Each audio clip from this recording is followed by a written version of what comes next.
नमस्कार, आपण पाहताय कोकणचं नंबर 1 महा चॅनल कोकण साद लाईव्ह. बातमीपत्रात आपलं स्वागत. सुरुवात करूया हेडलाईन्सनं. करूळ घाटात दरड हटवण्याचं काम केलं बंद. सिंधुदुर्ग बँकेत जॉबची मोठी संधी. आणि विशाल परब यांचं गणेश दर्शन. आता पाहूया सविस्तर बातम्या. सावंतवाडी तालुक्यातील मळगाव येथील माईचं घर म्हणून ओळखल्या जाणाऱ्या घरवडकर राऊळ कुटुंबांचा गणेशोत्सव हा एक अद्भुत आणि अनोखी परंपरा आहे. ही परंपरा सुमारे 700 वर्षांपासून अखंडपणे जपली जाते. आजच्या विभक्त कुटुंब पद्धतीच्या काळात 85हून अधिक कुटुंब एकत्र येऊन साजरा करतात.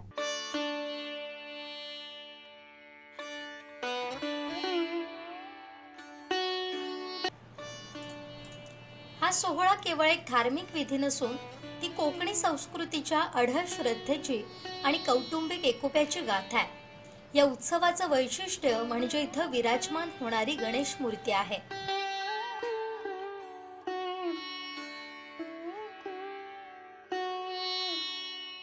रेडीच्या प्रसिद्ध गणपतीची प्रतिकृती असलेली ही चतुर्भुज गणेश मूर्ती दरवर्षी चतुर्थीच्या आधी चिकण मातीच्या 21 गोळ्यांपासून हाताने तयार केली जाते.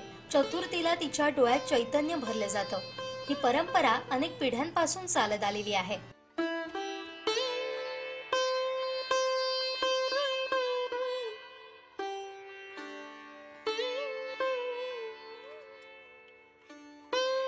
कामानिमित्त पुणे, मुंबई सारख्या शहरात विखुरलेली कुटुंब गणेशोत्सवासाठी आवर्जून मूळ गावी परत येतात. ज्येष्ठांच्या मार्गदर्शनाखाली सर्वजण मिळून उत्सवाची तयारी करतात, ज्यामुळे नवीन पिढीला परंपरा आणि मूल्यांची ओळख होते. 7 दिवसांच्या या उत्सवात रोज 2 वेळा आरती, भजन आणि फुगड्यांचा फेर असे कार्यक्रम उत्साहात साजरे होतात. पहिल्या दिवशी गणेशाला 7 प्रकारच्या पारंपरिक पदार्थांचा नैवेद्य दाखवला जातो.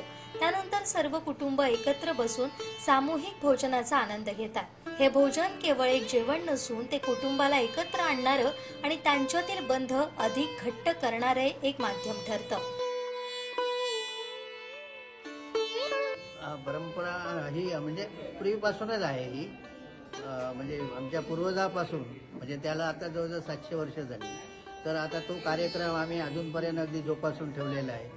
काय त्याच्यामध्ये थोडाफार अशी आता नवीन मुलं पिढी आहे ती थोडीशी प्रगतीवर अशी चालली, पण मूर्तीच्या बाबतीत प्रगती नाही आहे. मूर्ती जी पूर्वी जी आहे मूर्ती तशीच साकारली जाते आणि तशीच तिथे कुठे दुसरं काही चित्र वगैरे असं काही नसतं.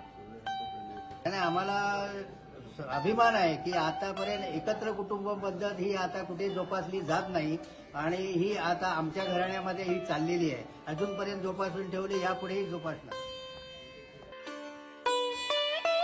आजच्या आधुनिक जगात जिथं अनेक परंपरा विस्मृतीच्या गर्थ्यात जात आहेत, तिथं मळगावच्या माळीचं घर येथील हा गणेशोत्सव आपल्याला आपली मुळं आणि मूल्यांची आठवण करून देतो. हा उत्सव केवळ एका कुटुंबाचा नसून तो संपूर्ण समाजाला एकत्र आणणारा आणि संस्कृतीच्या धाग्यानं बांधून ठेवणारा एक प्रेरणादायी अध्याय. या उत्सवातून एकता, परंपरा आणि श्रद्धा हा संदेश मिळतो. विनायक गावस, कोकण साद लाईव्ह, सावंतवाडी.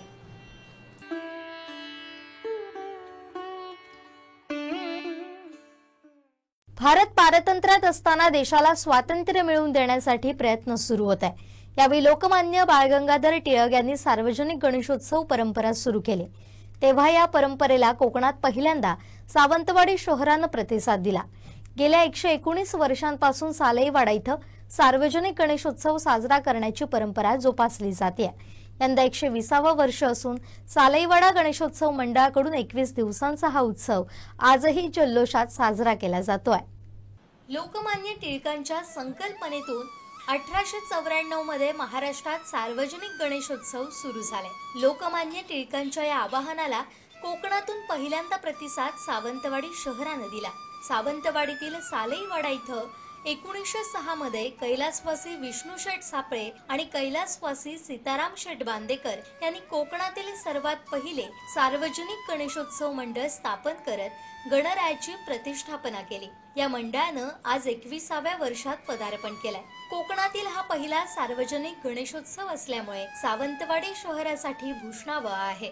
सालईवाडा येथील मंडळामध्ये सुरुवातीला कैलासवासी केशव सापळे, कैलासवासी राजाराम बांदेकर, कैलासवासी राजाराम सापळे, कैलासवासी गोविंद विरनोडकर, कैलासवासी गोविंद मिशाळ, कैलासवासी गोपाळ कद्रेकर, कैलासवासी बाळकृष्ण पेडणेकर, कैलासवासी शांताराम गोवेकर, कैलासवासी आबा तळवणेकर, कैलासवासी यशवंत सापळे ही तरुण मंडळी होती. या मंडळींच्या पुढाकारातून हा गणेशोत्सव मोठ्या धुमधडाक्यात साजरा केला जाऊ लागला. आजही या मंडळाच्या माध्यमातून गणरायाची 21 दिवस मनोभावे सेवा केली जाते. संस्थानकालीन कालखंडामध्ये सालईवाडा येथील कैलासवासी विष्णू शेठ सापळे आणि कैलासवासी सीताराम शेठ बांदेकर हे संस्थानचे मोदी होते. त्यांच्या प्रयत्नांनी या सार्वजनिक गणेशोत्सवाच्या सजावटीसाठी राज दरबारातून सर्व साहित्य पुरवलं जायचं. तसेच श्री गणेश मूर्तीच्या विसर्जन मिरवणुकीसाठी पालखी, शृंगारलेले घोडे, वाद्यवृंद, होळी पुरवले जात असत. श्रींच्या मूर्तींची वैभवशाली विसर्जन मिरवणूक पाहण्यासाठी आजूबाजूच्या गावातील लोक मोठ्या संख्येने उपस्थित राहत. सावंतवाडी संस्थानचे रामराजा श्रीमंत पुण्यश्लोक बापूसाहेब महाराज हे श्रींच्या दर्शनासाठी आवर्जून येत असत. त्या काळी सालईवाड्यातील तरुण मंडळींच्या बरोबरीनं महिलाही गणेशोत्सव कार्यक्रमांमध्ये सहभागी होत असत. गणेशोत्सवाच्या कार्यक्रमामध्ये भजन, कीर्तन, प्रवचनाबरोबरच शहरातील उच्च विद्याविभूषित तत्वज्ञानांची प्रबोधनपर भाषणं होत. सन 1940 ते 1950 या कालखंडामध्ये सीद पडते, अण्णा सावंत, भास्कर निखारगे, गुंडू बांदेकर, सखाराम उर्फ चिटलिंग चौकेकर, श्याम चिंगळे, दत्ता वेंगुर्लेकर, भाऊ सापळे, तात्या सापळे, आगा मोतीराम नार्वेकर, पांडुरंग ठाकूर, काशीनाथ कुडतरकर, दादा भोसले, आबा पेडणेकर, जगन्नाथ आणि विश्वनाथ तळवणेकर यांनी मंडळातील ज्येष्ठ मंडळींच्या मार्गदर्शनाखाली या सार्वजनिक गणेशोत्सवाची जबाबदारी सांभाळली. या काळात स्वातंत्र्य लढ्यानं देखील उग्र स्वरूप धारण केलं होतं. त्यामुळे गणेशोत्सवाच्या प्रत्येक कार्यक्रमातून जनजागृतीचं काम या मंडळांनी करत स्वातंत्र्य चळवळीत सहभाग घेतला. या कालखंडामध्ये गणपतीची आकर्षक मूर्ती तयार करणं आणि गणपती पुढे सजावट करण्याची जबाबदारी कैलासवासी आबा पेडणेकर यांनी सांभाळली होती. दर आठवड्याला सजावटीमध्ये बदल केला जात होता. त्यामुळे शहरामध्ये या गणेशोत्सवाचं आकर्षण मोठं होतं. या काळात साफसफाई, दिवाबत्ती या महत्वाच्या बाबी मंगेश बांदेकर कुटुंबियांनी सांभाळल्या होत्या.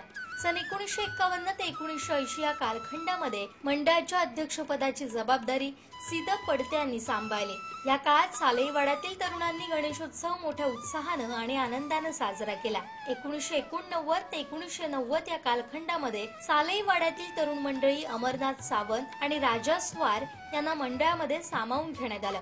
गणेशोत्सवाची सर्व जबाबदारी त्यांच्यावर सोपवण्यात आली. कार्यक्रमासाठी लागणारा निधी गोळा करणं, कार्यक्रमांचं आयोजन करणं, मूर्ती पुढील सजावट करणं, श्री सत्यनारायणाची महापूजा, श्रींच्या मूर्तीची शहरातून भव्य विसर्जन मिरवणूक ही कामं या दोघांनी इतर तरुण मंडळींच्या सहकार्यानं उत्साहानं पार पाडली. अमरनाथ सावंत यांनी या काळात उत्सव समिती अध्यक्ष म्हणून काम पाहिलं. सापळे कुटुंबियांच्या ज्या वास्तूमध्ये हा सार्वजनिक गणेशोत्सव सुरू झाला ती संपूर्ण वास्तू जमिनीसह 1990 मध्ये श्रीमती राधाबाई केशव सापळे यांनी त्यांचे पती कैलासवासी केशव विष्णू सापळे यांच्या स्मरणार्थ मंडळाकडे स्वाधीन करण्याचा निर्णय घेतला. नाना सापळे यांनी सालईवाड्यातील मान्यवर मंडळींची बैठक घेऊन सापळे कुटुंबियांना हा निर्णय सांगितला. याच बैठकीत मंडळाची पुनर्रचना करण्यात आली. मंडळाची रीतसर नोंदणी करणं, मंडळाची नवीन वास्तू बांधण्याचाही निर्णय याच बैठकीत घेण्यात आला. दरम्यान 12 जानेवारी 1990 ला नाना सापळे यांनी सापळे कुटुंबियांच्या वतीनं त्यांच्या मालकीची वास्तू बक्षीस पत्रानं मंडळाकडे सुपूर्द केली. गेली कित्येक वर्ष अखंडित 21 दिवस या गणरायाचं पूजन या मंडळाकडून होतं. विविध धार्मिक, सामाजिक, सांस्कृतिक उपक्रम 21 दिवस या ठिकाणी राबवले जातात. सावंतवाडीकरांसह आजूबाजूच्या गावातील लोक सुद्धा या गणरायाच्या दर्शनासाठी आवर्जून उपस्थित राहतात. सध्या या मंडळाचे अध्यक्ष राजा स्वार तर उत्सव कमिटी अध्यक्ष म्हणून प्रतीक बांदेकर कार्यरत आहेत. यंदाचे 120वे हे वर्ष असून 21 दिवसात मोठ्या जल्लोषात हा सण साजरा करण्यात येणार आहे. यंदा गणरायासमोर जिल्हा परिषद शाळेचा आकर्षक असा देखावा साकारण्यात आलाय. दररोज आरती, भजनासह विविध कार्यक्रम या ठिकाणी भक्तिभावानं पार पडतात. तसेच यावर्षीही आरोग्य तपासणीसह विविध सामाजिक उपक्रम, स्पर्धांचं आयोजन करण्यात आलंय. माझी जनतेशी नाळ जुळलेली आहे. आज भावनेनं आज मी गणेश चतुर्थीच्या काळात जनतेची भेट घेत गणपती दर्शन घेतोय. कोकणी जनतेनं दिलेलं प्रेम मी विसरू शकणार नाही, असं मत भाजप युवा नेते विशाल परब यांनी व्यक्त केलंय. भारतीय जनता पक्षाचा भारतीय जनता पक्षाचा विशाल भाई आगे बढ़ो, विशाल भाई आगे बढ़ो, भारतीय जनता पार्टीचा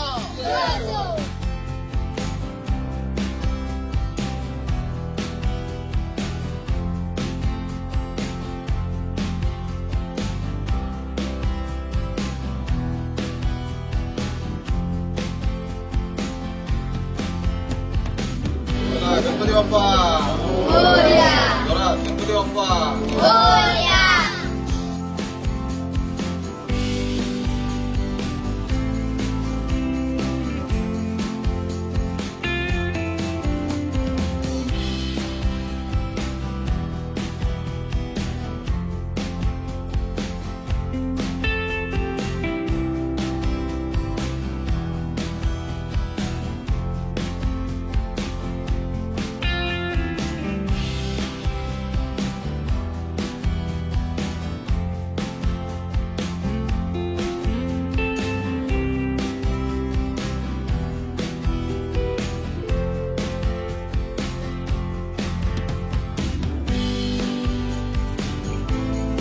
भारतीय जनता पार्टीचा भारतीय जनता पार्टीचा साहेबांचा चव्हाण साहेबांचा विशाल भाई आगे बढ़ो. जर असो नसो आपण कार्यकर्त्यांची नाळ जुळलेली आहे आणि ही सर्व गोरगरीब जनता आहे. या जनतेशी आपलं एक नातं लागतंय. त्या नात्याच्या भावनेतनं गणपतीरायाच्या दर्शनासाठी आम्ही संपूर्ण मतदारसंघात नाही तर रत्नागिरी पर्यंत आम्ही गणपतीरायाच्या कार्यक्रमाला फिरत आहोत. आणि आपलं एक नातं आहे या जनतेबरोबर. हे नातं आयुष्यभर असंच राहील. त्याच्यासाठी आमदार किंवा खासदार बनलंच पाहिजे असं काही नाहीये. भारतीय जनता पक्षाचा एक कार्यकर्ता म्हणजे सगळ्यात वरिष्ठ पद आहे आणि हे कार्यकर्ता हे पद कुठे विकत घेतलं जाऊ शकत नाही. त्यामुळे या कार्यकर्त्याच्या नात्याने आमची ही गोरगरीब जनता आमच्यासोबत आज तुम्ही पाहिलं असेल कॅमेऱ्याच्या माध्यमातून की असंख्य जनता असंख्य मुलं ही विशाल परब म्हणा किंवा भारतीय जनता पक्ष म्हणा जोरात त्यांचा जोमात कार्यक्रम असतो. पहिलं स्वप्न एकच आहे, ही जी छोटी मुलं आहेत किंवा गोरगरीब जनता आहे यांना इथे रोजगाराची संधी उपलब्ध करून देणं. इथे कोणता तरी रोजगार येणं काळाची गरज आहे. आपली असंख्य मुलं ही बाहेर देशी बाहेर गावामध्ये जात आहेत नोकरी निमित्ताने. हे बंद करून या ठिकाणी स्थानिक रोजगार निर्माण करणं. आणि दुसरा विषय आहे ते स्थानिक हॉस्पिटल अतिशय महत्वाचं आहे. आमची मुलं किंवा आमची लोक सर्व मंडळी बांबोळी आणि गोव्याशिवाय त्यांना स्थान नाहीये. लवकरात लवकर परमेश्वराकडे आराधना करतो की या ठिकाणी आणि पक्षाकडे सुद्धा आम्ही ही मागणी करत आहोत. सत्ता केंद्र आजही सगळी स्थानं आमच्या भारतीय जनता पक्षाकडे आहे. ही टिकून ठेवण्याचं कार्य आमच्यासारखा कार्यकर्ता करणार आहे. त्या बिचाऱ्यांच्या काही मागण्या नाहीत. त्यांचं प्रेम आहे माझ्या सारख्या छोट्या कार्यकर्त्यावर आणि भारतीय जनता पक्षावर. त्यांना सर्व मुलांना एवढंच माहिती आहे की हा आपला विशाल दादा कुठेतरी भारतीय जनता पक्षामध्ये असल्यामुळे आपण एखादा रोजगाराची संधी या केरवाडा किंवा आपल्या परिसरामध्ये पंचक्रोशीमध्ये आणणार याची गॅरंटी या सर्व मुलांना आहे आणि ते मी करून दाखवणार. त्यामुळे सर्व मुलांचं प्रेम माझ्यावरती आणि भारतीय जनता पक्षावरती आहे. काही नाही, त्यांची भावना आजही चांगली आहे, पुढे पण चांगली असणार. हार जीत ही होत असते पण हार जीत त्या वेळेपुरती असते. पण आपली एक समाजासाठी एक कार्य करण्याची पद्धत आहे, ती कार्य करण्याची पद्धत चालू ठेवली पाहिजे. आपल्या घरातला भाऊ कसा असतो, 1 नंबर 2 नंबर भाऊ, तसं त्यांना मी एक भाऊ वाटतो. कारण हे जे माझं नातं आहे मुलांबरोबर हे आगळं वेगळं आहे. म्हणजे मी कोण साहेब नाही, कोणी नाही, कोणी, मी छोटासा, मी पण गरिबीतनं मोठा झालेला एक व्यक्ती आहे. पण ही गोरगरीब जनतेला माहिती आहे की आपला हा भाऊ कुठेतरी नक्कीच आपल्या या समाजासाठी आपल्या या पंचक्रोशीसाठी डेव्हलपमेंट नक्कीच करेल एवढी त्यांना भावना आहे. गणपतीरायाचं दर्शन घेतलंय. संपूर्ण कोकणामध्ये तळ कोकणामध्ये गणपतीरायाचा सण हा खूप थाटामाटात साजरा केला जातोय. आज या ठिकाणी मच्छीमार बांधव किंवा आमचे सर्व समाजाचे लोक एकत्रित येऊन आम्ही हा संपूर्ण गणपतीरायाचा कार्यक्रम एकदम जल्लोषात साजरा करतोय. तर या ठिकाणी रोजगाराची संधी आणि हॉस्पिटलची सुविधा ही मिळावी आणि ही परमेश्वराकडे आपण आराधना केलेली आहे. साहेब, आगामी जिल्हा परिषद असतील किंवा नगरपंचायती निवडणुका आहेत, या पार्श्वभूमीवर आपण घरोघरी जाऊन मोर्चे बांधणी करताय, कसा प्रतिसाद मिळतोय लोकांना? प्रतिसाद खूप चांगला आहे. मोर्चे बांधणी म्हटल्यापेक्षा भारतीय जनता पक्ष जगामध्ये, देशामध्ये, राज्यामध्ये सर्वत्र 1 नंबरवर आहे. तळ कोकणामध्ये पण एक नंबरवर आहे आणि ते कायम टिकवण्यासाठी आम्ही सर्व कार्यकर्ते एकत्रित कार्य करत आहोत. जिल्हा परिषदेवर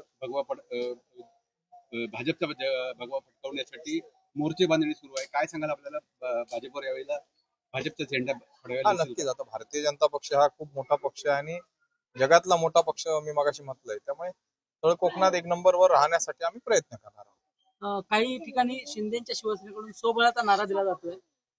आपण कसं बघता, स्वबळावर सत्ता भाजप येईल का किंवा शिंदेच्या शिवसेनेला त्यांच्या अनुषंगाने येईल का सत्ता? काय वाटतं? नाही, या गोष्टीवर मी नो कॉमेंट्स देतो. माझे वरिष्ठ प्रदेश अध्यक्ष आहेत किंवा मुख्यमंत्री साहेब आहेत, उपमुख्यमंत्री दोन्ही साहेब आहेत, ही मंडळी मोठी लोक ठरवतील. आम्ही छोटेसे कार्यकर्ते आहोत. हे एवढे मोठे घोषणा आम्ही करू शकत नाही ना. त्यामुळे हा एक खूप मोठा ज्वलंत प्रश्न आहे, तो लवकरच वरिष्ठ सॉल्व्ह करतील. आज मला सांगा, जर बघितलं तर इथले आमदार असतील किंवा संपूर्ण सिंधुदुर्ग जिल्ह्याचे आमदार असतील, बाकी मंत्री खाली घरी असताना आज विशाल परब सारखा नेता मात्र घरोघरी फिरताना दिसतोय. पडलेला उमेदवार फिरतोय अशी सगळीकडे चर्चा आहे. हे सत्य आहे तुमचं म्हणणं. परंतु माझी नाळ ही कोकणच्या जनतेसोबत आहे. त्यामुळे माझं कर्तव्य आहे, गणपतीराया आल्यानंतर इलेक्शन आलंच पाहिजे असं काही नाही ना. आता का विधानसभा नाही किंवा लोकसभा नाही. त्यामुळे माझी ही या सर्व कार्यकर्त्याची तळागाळातील गोरगरीब जनता आहे, त्या जनतेची माझी जी नाळ आहे ती आयुष्यभर त्यांच्यासोबत अशीच राहणार. 35,000 मतदारांनी तुमच्या पाठीशी उभे राहिले होते, मात्र 35,000 मतदारांना तुम्ही वाऱ्यावर सोडलं नाही, हे या निमित्ताने दिसून येते. 35,000ची मला असं वाटतं 35 लाख होतील. आज आपण त्यांनी आपल्यावर विश्वास ठेवलाय. आज भारतीय जनता पक्ष विशाल परब बरोबर आहे, महायुती आहे. आज मी एवढंच सांगू इच्छितो की गोरगरीब जनतेला विशाल परब किंवा भारतीय जनता पक्ष काय देईल हे महत्वाचं आहे. त्यामुळे येणाऱ्या काळामध्ये आमचा प्रवास असा चालू राहील. 2029ला पुन्हा एकदा निवडणुकीच्या रिंगणात विशाल परब दिसतील का आणि आमदार झालेले लोकांना पाहायला मिळतील? हे गणपतीराय आणि आमची ही जनता आहे ना, ही सर्व जनता ठरवेल विशाल परब कुठे पाहिजे. त्यावेळी नक्कीच काहीतरी चांगलं गोड बातमी येईल.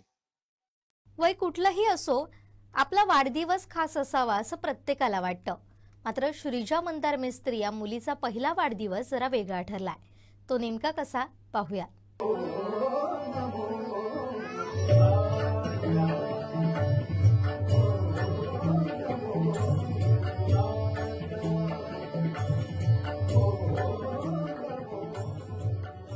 वाढदिवस म्हटला की सेलिब्रेशन आलं.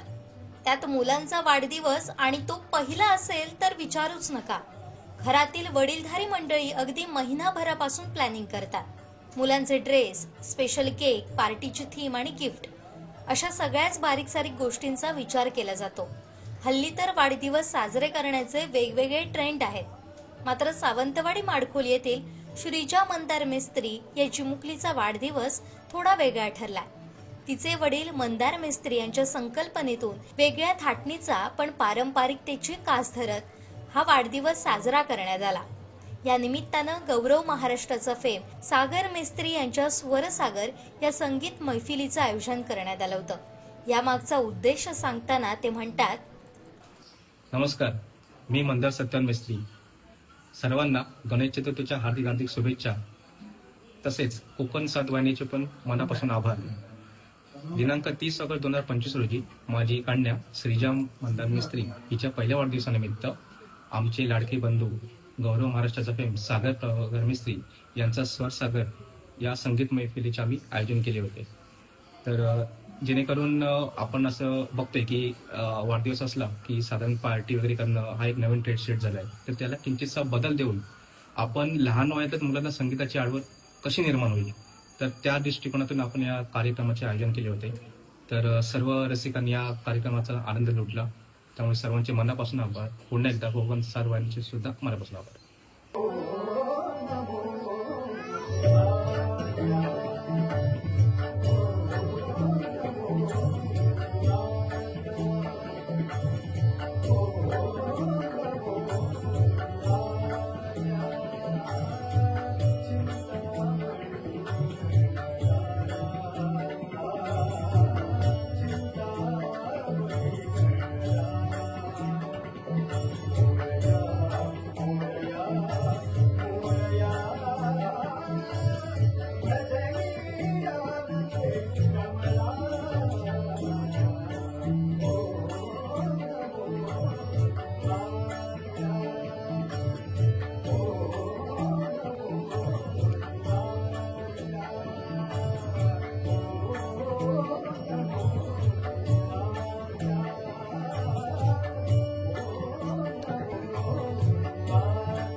बांद्यातील सार्वजनिक गणेशोत्सव मंडळांचे गणपती देखील खास आकर्षण ठरत आहेत.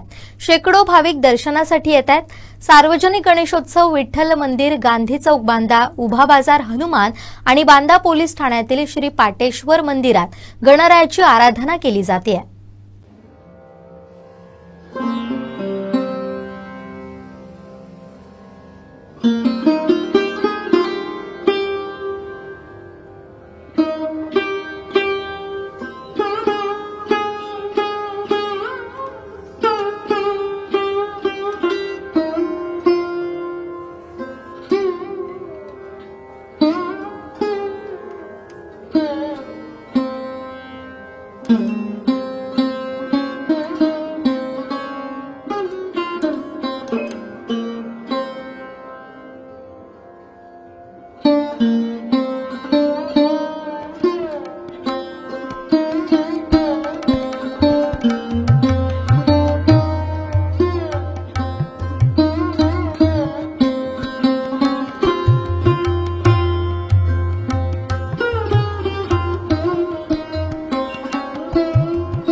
करूळ घाटात गुरुवारी सकाळी दरड कोसळली होती, यामुळे तळेरे गगनबावडा मार्गावरील वाहतूक ठप्प झाली होती.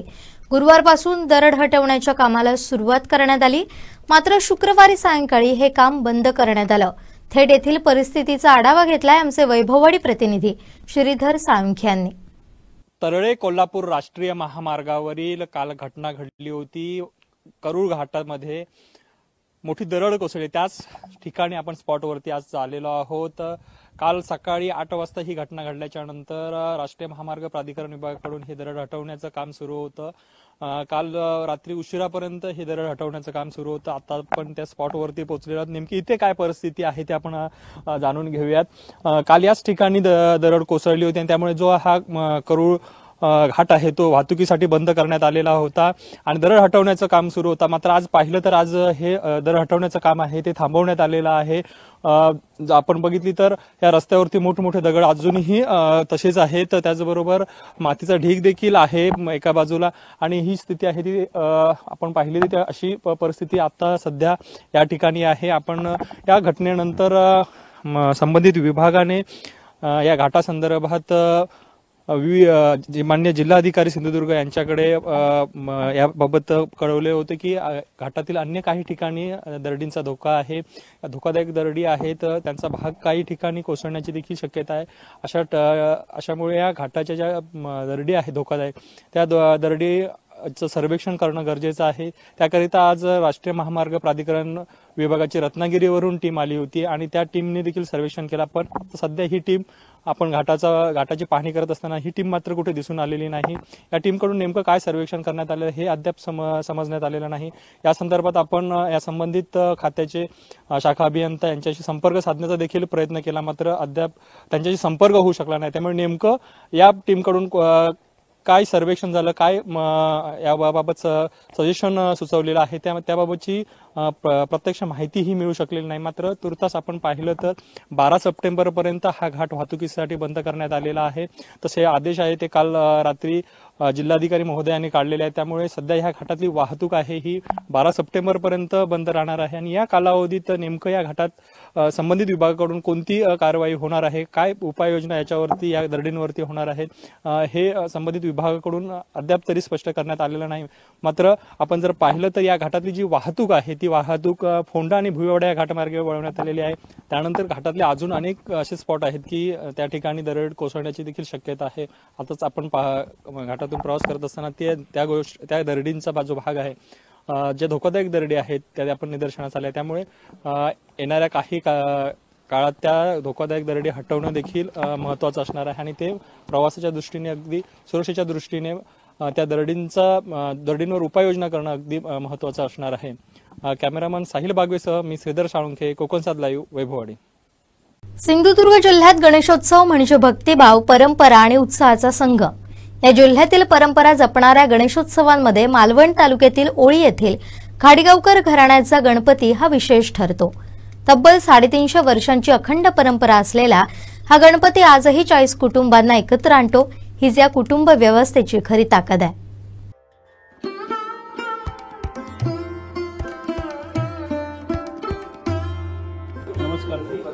आपण आज मालवण तालुक्यातील ओळे या गावामध्ये आहोत. तब्बल 40 कुटुंबांचा गणपती एकत्र असा हा या ठिकाणी ओळे गावचा आगळा वेगळा असा गणेशोत्सव आहे. अशा या घाडीगावकर घराण्यामध्ये आलेलो आहोत. आपण आता काही जणांशी याबाबत चर्चाही करू. त्यांचं काय म्हणणं आहे ह्याबाबतही आपण जाणून घेऊ. सुमारे 40 जणांचं एकत्रित कुटुंब असलेल्या या घराण्यानं परंपरा टिकून ठेवताना आधुनिकतेशी समन्वय साधला.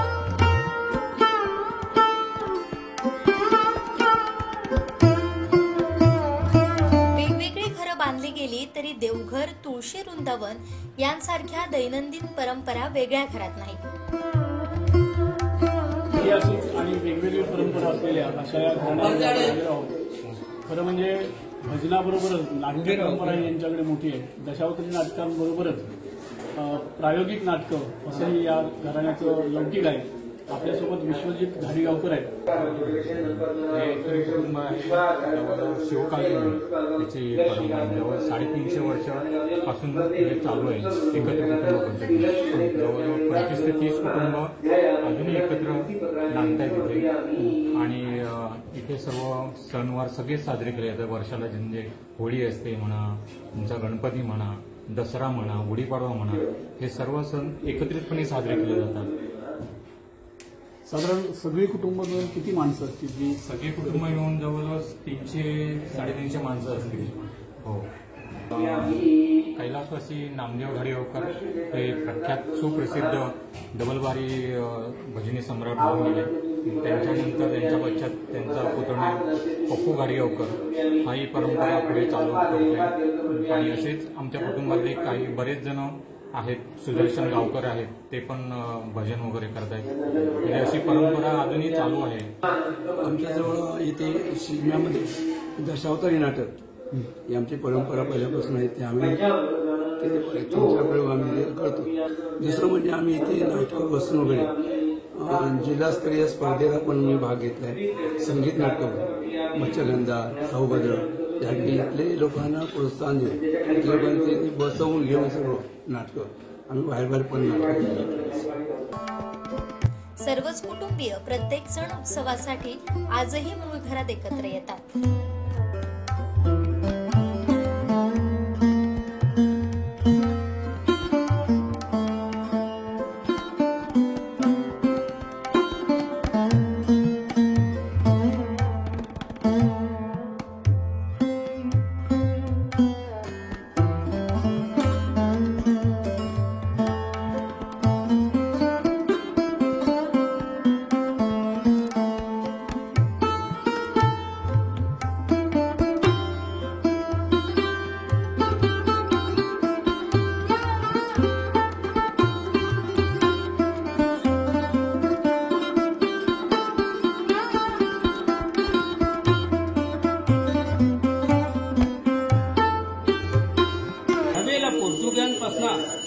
गोवा स्वतंत्र करायचा होता.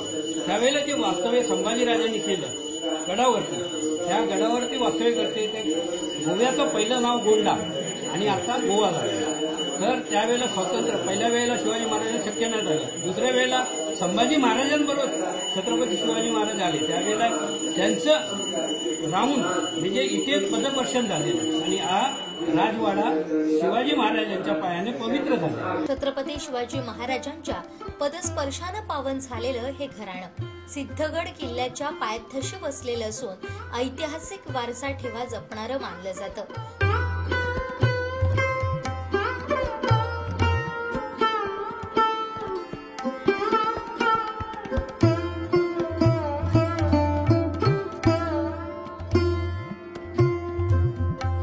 दरवर्षी गणेशोत्सव 11 दिवस मोठ्या भक्तिभावानं साजरा केला जातो. यातील खास वैशिष्ट्य म्हणजे 10व्या दिवशी होणारा जागर आणि तीर्थ कार्यक्रम. हा कार्यक्रम पार पडल्याशिवाय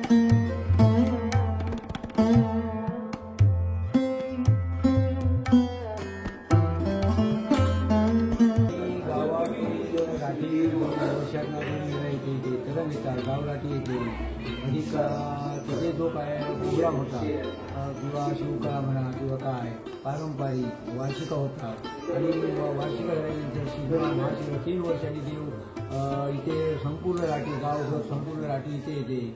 दुसरी गोष्ट कार्तिक एकादशीला ज्यावेळी बायाची वारी पोचवतो त्यावेळी इथून पूर्व निघाकडनं इथून आमच्या घरी येणार. घरी इथून मग रामेश्वर मंदिरापर्यंत जाऊन माऊलीच्या पुण्यामध्ये स्नान करून पुन्हा मग दर्शनाला येणार मंदिरात. अशी ही परंपरा आहे. पण 2-3 वेळा राठी इथे आमच्या घरी येते. संपूर्ण गावभर सगळे समाज जो आहे तो आमच्या घरी येतो आणि त्याप्रमाणे जी काय त्यांची सेवा साजरी करूची ती आम्ही असलेला कुटुंब इथे जी काय जाणती माणसं आहेत म्हणजे परंपरेनुसार जाणते नेमके जी काय परंपरा ती असलेल्या कुटुंबाला घेऊन हे सर्व हे चालवतात. दुसरी बाब म्हणजे इथे गणपती एखादा माणूस आजारी पडला काय झाला डॉक्टर उपचार आमचे चालूच असतात. पण आमच्या श्रद्धेने असलेलं कुटुंब म्हणून आम्ही त्या गणपतीकडे असे पदरपासून त्याच्याकडे नवस करतो. मग तो गणपती आमचा नवसाला पाहून त्याचं जे काय दुःख आहे ते निवारण करतो. आज पण पारंपरिक गणेश उत्सव जर आम्ही 11 दिवस हे शिरस्त्याप्रमाणे असतो. पण आमच्या कुटुंबाची पारंपरिक जर आम्हाला काय अडचण आली असेल तर आमचा गणपती 11 दिवसा 21 दिवस असतो.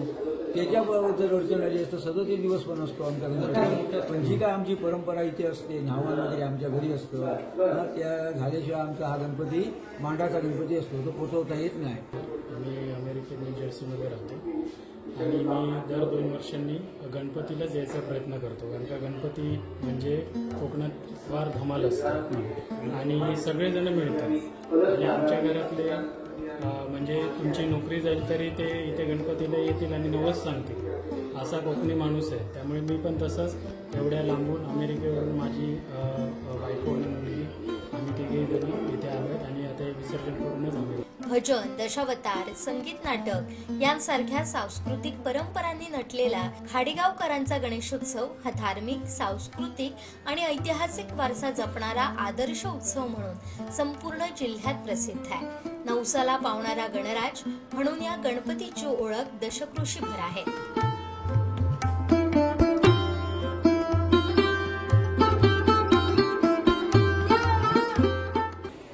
हे जे आमचं एक कुटुंब जे आहे ते इथे आल्यावरतीच तुम्हाला समजेल की बाबा त्याच्यामध्ये किती आत्मीयता आहे किंवा किती प्रेम आहे.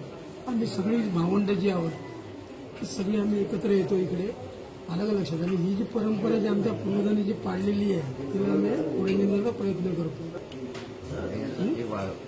चालवायला पाहिजे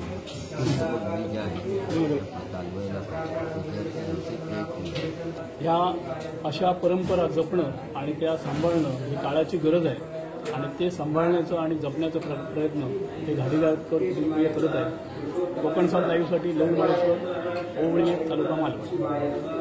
माझगाव म्हालटकर वाडा येथील सावंत कुटुंबाच्या घरात गणेशोत्सवाची वेगळी परंपरा पाहायला मिळते.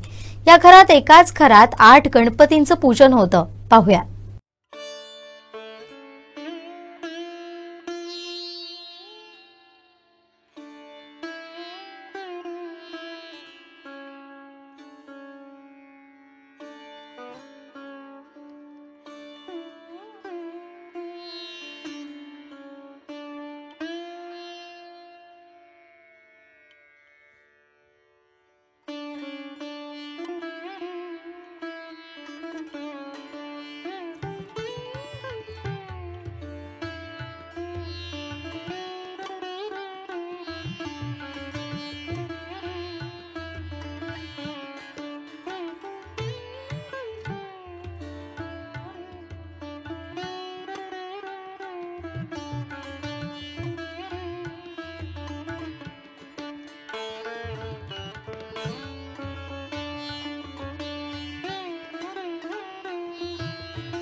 सध्या गणेशोत्सवात कोकणात भजनाचा मेळा रात्र रात्र जागवतोय.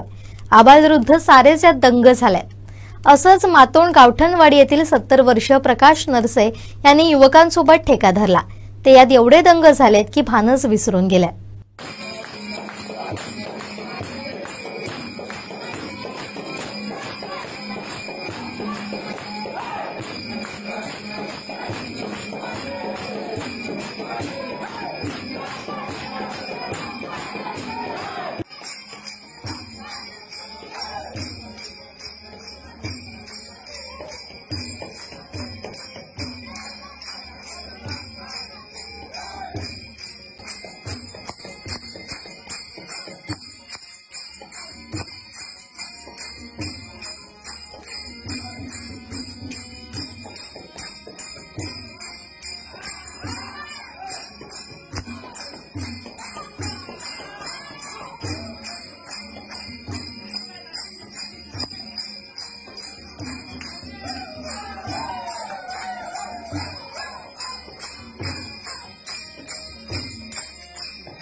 सिंधुदुर्ग जिल्हा परिषदेच्या माध्यमातून दरवर्षी दिला जाणारा उत्कृष्ट शिक्षक पुरस्कार यंदा जिल्ह्यातील 8 शिक्षकांना जाहीर करण्यात आलाय.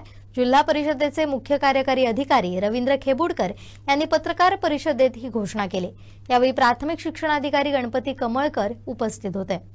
21 प्रस्ताव आले होते. यामध्ये देवगडमध्ये 2, दोडामार्गमध्ये 2, कणकवलीला 4, कुडाळमध्ये 4, मालवणमध्ये 2, सावंतवाडीमध्ये 3, वैभववाडीमध्ये 1 आणि वेंगुर्ला 3 असे 21 प्रस्ताव होते. त्या 21 प्रस्तावांच्या पैकी प्रत्येक तालुक्यामध्ये 1 अशा प्रकारचं जिल्हा आदर्श शिक्षक पुरस्कार द्यायचे होते. त्याच्याबद्दलची आम्ही ह्या सर्व 21 लोकांची इंटरव्ह्यू 2 फेजमध्ये घेतली आणि त्याच दिवशी आम्ही शासनाला प्रस्ताव पाठवला. विभागीय आयुक्तांना त्याचं मार्किंग शासनानंच करून दिलेलं आहे. त्यामुळे प्रत्येक तालुक्यामध्ये 1 करायचं असल्यामुळे शिक्षक आणि त्यांचा परिणाम ते मी तालुका पण वाचून दाखवतो. कणकवलीमध्ये विनायक शंकर जाधव पदवीधर शिक्षक आहेत. हे जिल्हा परिषद प्राथमिक ओझरम शाळा नंबर 1 कणकवली मधली आहे. दुसरी सावंतवाडीमध्ये आहे विलास रामचंद्र फाले पदवीधर शिक्षक आहे. मारकोल शाळा नंबर 1 आहे, प्राथमिक केंद्र शाळा आहे ती. तिसरा आहे दोडामार्ग मध्ये उदय विठ्ठल गवस हे उपशिक्षक आहेत. पाळे शाळा जिल्हा परिषद प्राथमिक शाळा पाळे. त्यानंतर वेंगुर्ला मध्ये रामा वासुदेव कोळजी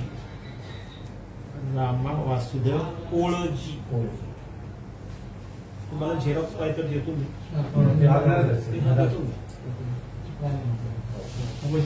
उपशिक्षक आहेत ते जिल्हा परिषद पूर्व प्राथमिक शाळा मठ केवाडी नंबर 3 वेंगुर्ला मठ नंबर 3. नंतर बाबाजी सुरेश भोई उपशिक्षक आहेत. कुठला तालुका? कुडाळ. बाबाजी सुरेश भोई उपशिक्षक आहेत. जिल्हा परिषद शाळा डॉक्टर बाबासाहेब आंबेडकर विद्यालय माणगावची शाळा आहे ही. त्यानंतर संजय शामराव पाटील उपशिक्षक आहेत.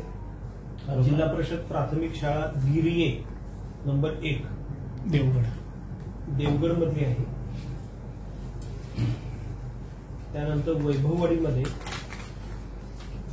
दिनकर शंकर केळकर उपशिक्षक आहेत. PM श्री दत्त विद्या मंदिर वैभववाडी असे शाळेचं नाव आहे. आणि 8वा तालुका आहे मालवण चंद्रकांत गणपती कदम खूप शिक्षक आहेत ते. जिल्हा परिषद प्राथमिक शाळा आंबेरी मळा, त्याच्यामध्ये सर्व शिक्षकांनी फार चांगल्या प्रकारे मार्क्स पण घेतले. आम्ही त्यांना शाळेमध्ये वेगवेगळे जे उपक्रम आहेत ते उपक्रम कोणत्या प्रकारे त्यांनी घेतले आहेत याबद्दल त्यांना विचारलं होतं. त्याबरोबर विद्यार्थ्यांच्या गुणवत्ता वाढीसाठी काय उपक्रम करता किंवा काय करता आहात याबद्दल पण विचारलं गेलं होतं. आणि त्या बऱ्याचशा त्याच्यामध्ये चांगले उपक्रम त्यांनी घेतले. शाळेमध्ये पालक शिक्षक मेळावा असेल किंवा विद्यार्थ्यांच्या सहली आहेत, विद्यार्थ्यांच्या गुणवत्ता वाढीसाठी वेगवेगळे उपक्रम घेतलेले आहेत. त्यामुळं ह्या सर्व शिक्षक जे 21 आहेत त्याच्यामध्ये फार टफ फाईट झाली एकामेकाची. त्याला गुणांकन केलेलं असल्यामुळे ते आम्हाला थोडंसं टफ गेलं, पण तरी सुद्धा सर्वच शिक्षक जे 21 शिक्षक आदर्श शिक्षक जरी 8 लोकांना मिळालं असेल तरी 21 शिक्षकांनी ज्यांनी सहभाग घेतला, आपलं स्वतःच हे दिलं आहे, त्यांनी आपला बायोडाटा आणि इतर केलेली कामाबद्दल आम्ही सर्वांना विचारल्यानंतर ते फार चांगल्या प्रकारे वाटलं मला. आणि म्हणून आम्ही ते त्याच दिवशी आमचं संध्याकाळी असं हे झालं, दुसऱ्या दिवशी सकाळी आमचे प्रस्ताव मुंबईला गेले होते. अशा प्रकारे याच्यासाठी एक स्वतंत्र पुरस्कार वितरण कार्यक्रम करू आपण. शासनानेही सांगितलेलं आहे स्वतंत्र पुरस्कार वितरण. सावंतवाडीच्या मधला आवाटमध्ये एकत्रित गणेश विसर्जन होतं. सर्वच गणेशोत्सवाची धूम सुरू असताना येथील एक अनोखी परंपरा गेल्या 40 वर्षांपासून जपली जाते. मोती तलावात विसर्जन होत असताना सावंतवाडीच्या दिवाणी न्यायालय परिसरात ही विसर्जन मिरवणूक येऊन थांबते.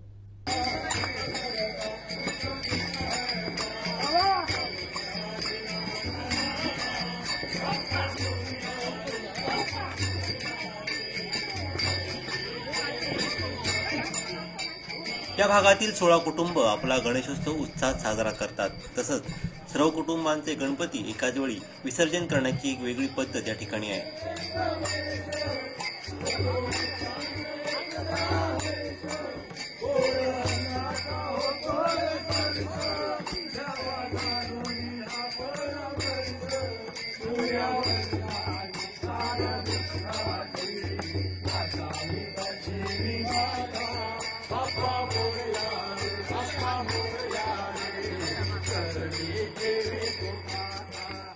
सर्व गणपतींचं विसर्जन एकत्रितपणे केलं जातं.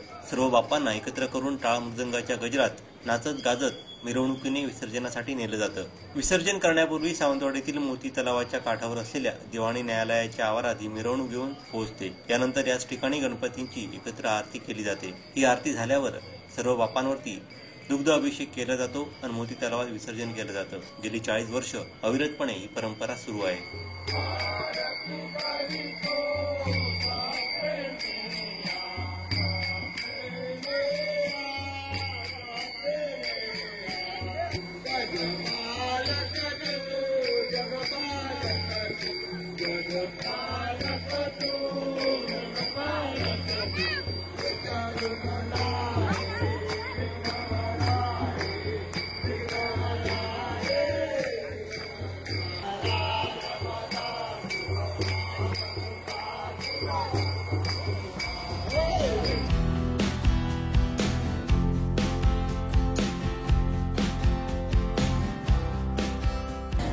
मंडळ यांनी 40 वर्षाहून अधिक या गणपती विसर्जनाचा कार्यक्रम एकत्रितरित्या सर्वानुमते आम्ही साजरा करतो आणि तशा पद्धतीचं कार्यक्रम गेली 40 वर्ष खासकीलवाडा मधला वाडा या ठिकाणी आम्ही राबवतो.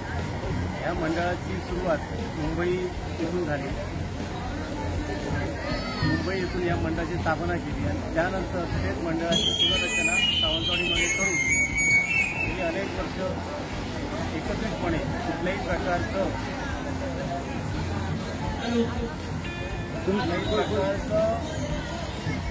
वादविवाद न करता अशा विविध सांस्कृतिक कार्यक्रमाची 40 वर्ष ही सेवा अखंडितपणे सुरू आहे.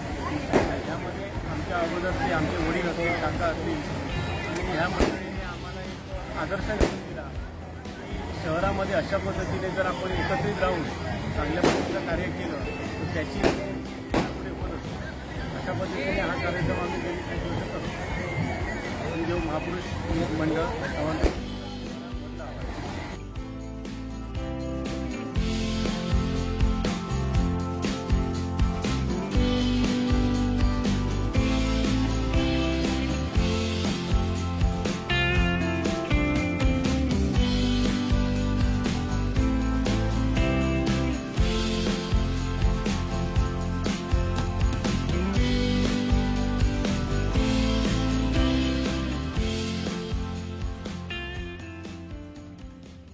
सिंधुदुर्ग जिल्हा मध्यवर्ती सहकारी बँकेतील कर्मचाऱ्यांच्या सेवामुक्तीमुळे रिक्त झालेल्या 73 लिपिक पदांच्या भरतीसाठी सहकार खात्याकडून मान्यता मिळाली आहे. सरळ सेवा भरती प्रक्रिया ऑनलाईन पद्धतीने राबवण्यात येणार आहे. ही भरती प्रक्रिया IBPS संस्थेतर्फे पार पडणार आहे. अर्ज करण्याची सुविधा 5 सप्टेंबर 2025 ते 30 सप्टेंबर 2025 या कालावधीत उपलब्ध राहणार आहे. जिल्ह्यातील पात्र उमेदवारांनी या भरती प्रक्रियेचा लाभ घ्यावा असं आवाहन जिल्हा बँकेचे अध्यक्ष मनीष तळवी यांनी केलं. कर्मचाऱ्यांच्या सेवानिवृत्ती, स्वेच्छानिवृत्ती या सगळ्या प्रक्रियेच्या माध्यमातून सातत्याने मागच्या 6-8 वर्षांमध्ये कर्मचाऱ्यांची संख्या कमी होत गेलेली होती आणि या सगळ्याचे काहीशे दुष्परिणाम या संस्थेच्या माध्यमातून ग्राहकांना सेवा देत असताना होत होते. या संदर्भात आदरणीय नारायणराव राणे साहेब, आदरणीय रवींद्रजी चव्हाण साहेब, बँकेचे संचालक तथा या जिल्ह्याचे पालकमंत्री आदरणीय नितेशजी राणे साहेब या सगळ्यांच्या सूचनेनुसार बँकेच्या माध्यमातून या सगळ्या रिक्त जागा रितसर भरती प्रक्रिया पूर्ण करून राबवण्यासंदर्भात सूचना होत्या आणि त्यानुसार बँकेच्या संचालक मंडळाने या संदर्भात सहकार विभागाकडे आवश्यक तो प्रस्ताव सादर केलेला होता. खरं तर मागची जवळपास 2 वर्ष या संदर्भातला पाठपुरावा सातत्याने चालू होता आणि त्यानंतर महाराष्ट्र शासनाच्या सहकार विभागाकडून आवश्यक त्या परवानग्या प्राप्त झाल्या आणि त्यानुसार बँकेच्या जवळपास 73 लिपिक पदांसाठीच्या जागा भरण्यासंदर्भातली पहिल्या टप्प्यातली मंजुरी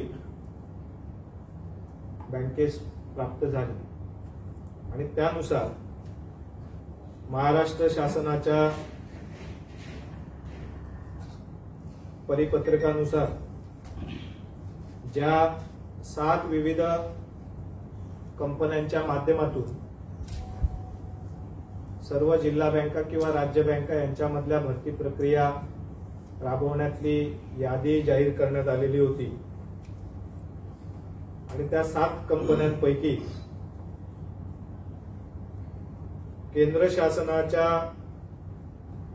IBPS या नामांकित कंपनीची निवड संचालक मंडळाच्या माध्यमातून भरती प्रक्रियेसाठी करण्यात आलेली आहे. या IBPS कंपनीच्या माध्यमातून केंद्र शासन, राज्य शासन, विविध बँका किंवा इतर संस्था यांच्या कर्मचारी भरती प्रक्रियेचं काम योग्य पद्धतीने केलं जातं. खरं तर दर्जेदार कर्मचारी वर्ग या ठिकाणी प्राप्त व्हावा आणि बँकेच्या माध्यमातून एक चांगली सेवा ग्राहकांना देता यावी या दृष्टिकोनातून या भरती प्रक्रियेसाठी एका दर्जेदार कंपनीची निवड या ठिकाणी करण्यात आलेली आहे की ज्याद्वारे या सगळ्या भरती प्रक्रियेची प्रक्रिया ही अत्यंत पारदर्शकपणे या कंपनीच्या माध्यमातून राबविली जाणार आहे.